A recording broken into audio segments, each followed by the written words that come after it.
So we're starting off 2020 with my favourite bike of 2019, the Husqvarna Vitpilen 701.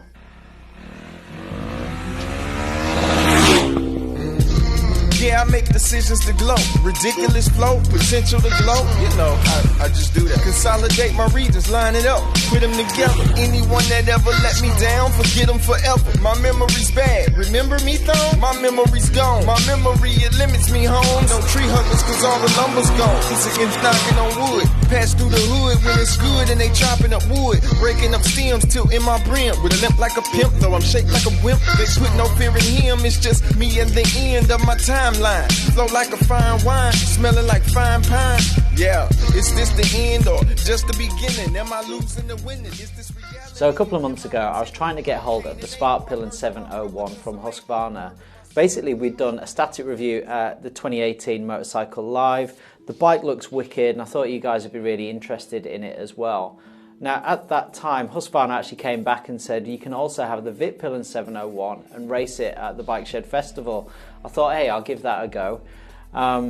Actually, at the time, I wasn't that interested in the Vitpilen, just because it was a bit older, and I thought the Vitpilen would be more interesting.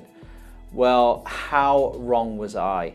I mean, seriously, in the time that we've had it, me and that Vitpilen 701 have become absolute best friends. So basically, I picked the bike up from London, rode right through the town centre where we were having our trade launch for 2020.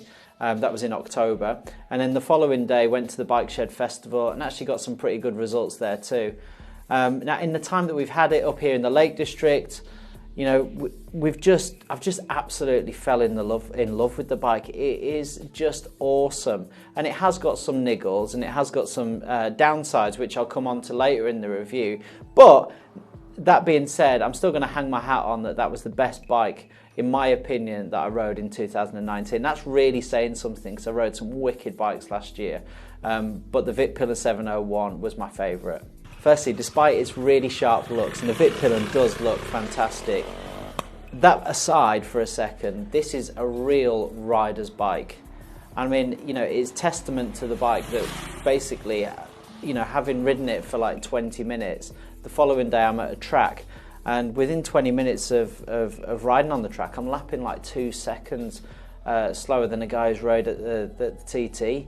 You know, that's incredible. You know, I've not got a lot of track experience and so on, but the bike is so immediately confidence inspiring. It's a real rider's bike. The bike's given me the track bug too, so with a bit of practice, if I get the chance to do the same thing and ride again at Liddon Hill on it, I'm going sub 50 second lap times, definitely, because honestly the bike was so much more capable than what I did with it. It's just fantastic. Pretty much everything you chuck at the Vitpilen 701, it just handles it, and I would say it's about the perfect short track bike. Obviously there's faster bikes out there. This is a single cylinder machine. It's got 75 horsepower. It's about half the power of my regular bike. But don't let that deceive you. This is a real rider's bike, and I think a lot of people would do really well to like give it some notice. In my opinion, there's a lot of guys out there riding bikes that are probably a bit too fast for them. Get a Vitpilen 701, learn to ride the absolute wheels off it, and you'll really enjoy yourself. Now, the engine is just fantastic. It's the tried and tested KTM 690 single cylinder lump. Yeah, it's, you know, below 3,000 revs. It's chuggy as a bag of spanners basically, but once you're above that, and it's not hard to get above that, it's really smooth, it's really punchy, it's got loads of torque on it, this bike, and it's really fast as well. If you ride it properly, this is a seriously quick bike. The fact that this engine only produces 75 horsepower is quite deceiving actually. It's a seriously quick motor. I mean, in the motorcycle.com review, they actually recorded it at 3.6 seconds to 0 to 60 and just over 12 seconds for a quarter-mile sprint. That's a fast bike, and in the right hands, this is a seriously quick machine. And of course, with a more powerful bike and a bigger engine, yes, you are going to be faster, and you're going to be faster on the long straights. But in the short twisties, combining that single cylinder punch that it's got with the fact that it's a super lightweight bike, I mean, it's 157 kilos dry, this bike. You know, that's a really light bike. There's not that many bikes out there that weigh that kind of lightweight. It's super lightweight. So you combine that that punch and that power with that super lightweight, and you've got a really, really quick and light and agile real rider's bike. It's also a massive wheelie machine. I did pull a few as well. You know, because it's got that instant whack, it's got that instant torque. You know, first gear, 15 mile an hour, you crack that throttle and you're in the air. Second gear, no problems. Just give it a bit of a clutch and it'll come up, no problems. It's a real wheelie machine. Probably the easiest bike I've wheelied so far. Obviously, in order to wheelie, you do need to turn the traction control off. So there's a little button on the dash that you have to basically press when you're stationary. Press and hold it, a little light will come up, and then you're good to go. Basically, you can't wheelie without that. And it's quite funny because at the end of the race at the Bike Shed Festival, I'd left the traction control on, and I tried to pull a wheelie, and it was the most pathetic little thing I've ever done. But yeah, so turn the traction control off and you're good to go. Our bike was fitted with the Akrapovic can. I think it looks really good. I love the look of the can. I think it's a real addition. I don't think it's that loud actually, so you were fine if you're going to do track days or whatever. You're definitely going to come under the decibel reading. There's not that much sound addition, I wouldn't have thought, so it doesn't sound like amazing, but it does pop and bang on the overrun, which is quite nice. You know, but it's a nice little addition. The handling on the Vitpilen is fantastic. I mean, it's absolutely fantastic. It's so agile. It's so eager to turn, really stable. The position, the Cafe Racer position, and while it's a Cafe Racer, people obviously look at the bike and think, oh God, it's all about the looks, and you know, it's all about that kind of styling rather than being a rider's bike. This handles really well. In terms of the positioning, I think it's about perfect. It's kind of like a cross between a full-on sports bike. It's not as aggressive as my one, but it is a Cafe Racer sort of bent over, which is nice and engaging. But actually, on longer rides, I've not found the positioning uncomfortable at all. It's really about perfect for me, and I'm 5'10". So the bike's also fitted with WP suspension, so it's a really premium suspension setup. I wouldn't have said it's overly hard. It actually feels quite soft and compliant. It really absorbs the bumps. We've got quite bumpy roads here in the Lake District, and on those short twisties, bumpies, it handles them really well. It just soaks up the bumps, but at the same time, you know, as I kind of found out on track, it's really eager, and it you know, it combines to make the bike a really premium setup. And that's what I would say about the suspension and the chassis on the Vitpilen. It's just the whole bike just feels really premium, and the suspension and the chassis are no different. Brakes actually work really fantastically as well. Initially when I saw the bike, and I kind of forgot in my head it was a single disc brake, and I'm always a bit like unsure about single discs. I've ridden quite a few certainly heavier bikes with single discs, and I've always found them a bit weak, and therefore I kind of approached the bike with the same deal. But you have to remember they're, you know, big Brembo calipers, and the bike is only weighing 157 kilos dry. It's ample power basically, and works really well. Now, the tyres that it's got are the Bridgestone BT023s, which actually are a nice match for the bike. Again, looking at Bridgestone, I had them on my Gixxer, but the BT016s, and I thought they were absolute pants. They were fine in the dry and the warm, but in the cold and the wet, they were absolutely rubbish. So I was kind of a little bit apprehensive about that. But these ones are seemingly really good. I rode in the wet. I'm not sure they're the best wet tyre, I'm not sure they're the best cold tyre, but in the dry and the warm, they're really good, really sticky, perfect for sort of, you know, light track days and fast road riding and stuff like that. They're a good overall tyre.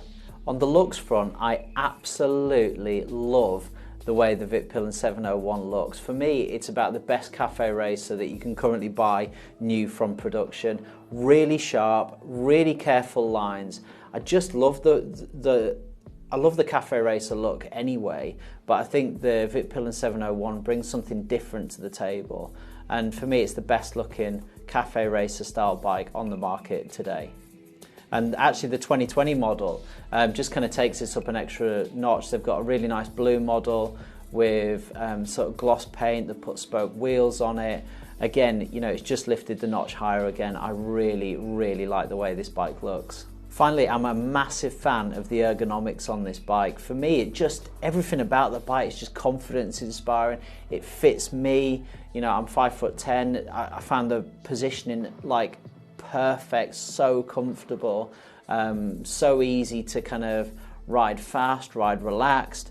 It's just fantastic. I'm a real fan of the ergonomics of the bike. So at Knox, obviously, we use all the gear that we make for these reviews, and this one was no different. And you know, the Vitpilen 701 styling really works well with the aesthetic that some of our products give. And I think the pictures turned out pretty well too. So on this test, I've been using items from the Knox layering system, including the Urban Pro shirt, the Ford leather jacket, quilted jacket as well actually, Richmond Mark II jeans, covert gloves, and I think that's it. I'm going to put all of the links in the description so you can check out there. So please go and check them out, and please support what we're doing too. So the price of the Vitpilen 701 is £8,999 in the UK. Now, Husqvarna have put some deals available on the 2019 models, which are currently available at £6,999, which makes the bike really competitive. I mean, you know, that's XSR 700, MT-07 type of price, and I think at that price it's an absolute no-brainer. This is the one to go for. So as I mentioned before, and in the interest of this not looking like 100% an advert for this bike, there are a couple of niggles, and I'm just going to go into them now. The first one being the fuel gauge and the sort of distance to empty thing. It just doesn't work, and I think, you know, we've tested quite a few KTM group bikes over the last year, and actually I found none of their fuel gauges work properly. They're dead inconsistent, they're up down. You know, sometimes you've got a full tank and you've got like 100 miles to empty, then other times you've got like a quarter tank and it says you've got 300 miles to empty. Basically they just don't work. So I think probably what's best to do is sort of start the trip when you fill it up and know that you're getting about 100 to 120 miles a tank out of this bike, which is, you know, what most people do previous to them having fuel gauges. But this one doesn't work very well. The second downside is there's quite a lot of vibrations coming through the handlebars, particularly on the throttle side of the handlebar. Now, I don't know whether this was just my bike or whether it was, you know, it's common throughout the Vitpilen ones. Perhaps you can comment in the description if you own this bike and let us know. Because I didn't get it on the Vitpilen at all. So I just wondered whether it was something, you know, on this particular bike. But there was quite a lot of high frequency sort of vibrations coming through that can make your hand numb. I mean, it's not a deal breaker, but it is a little bit annoying, particularly if you're on a longer ride. Third downside, and this is kind of due to the nature of the bike and the styling, it's not really a type of bike that you're going to do like pillion riding with. Yeah, you can stick someone on for 100 meters or so, but much past that, it's no good for that.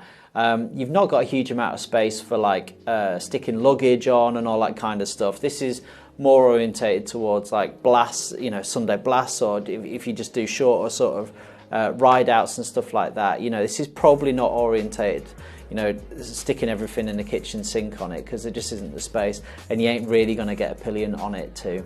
The other thing is that the seat is really hard, and while it's quite wide and therefore you sort of like spread your weight over that width, you can't get around the fact that the seat is quite hard, and that does make it uncomfortable after quite a period of time. So finally, I really appreciate that the 701 is a really premium product, and I don't really have a problem with it at £8,999. In fact, at 7,000 quid, which is what they're offering the 2019 model at, I think they've got a hands down class winner. I really, really do. But the problem is at 9,000 quid, it's not that the problem is with the price and the bikes. I think it's still a great package at that. I think it's the other things that start to come in your mind at that price level. For example, Kawasaki's new Z900, BMW's F900R, you've got the KTM 790 Duke, And for another 1,400 quid, you've got the 890 Duke R, which is just going to be an awesome machine.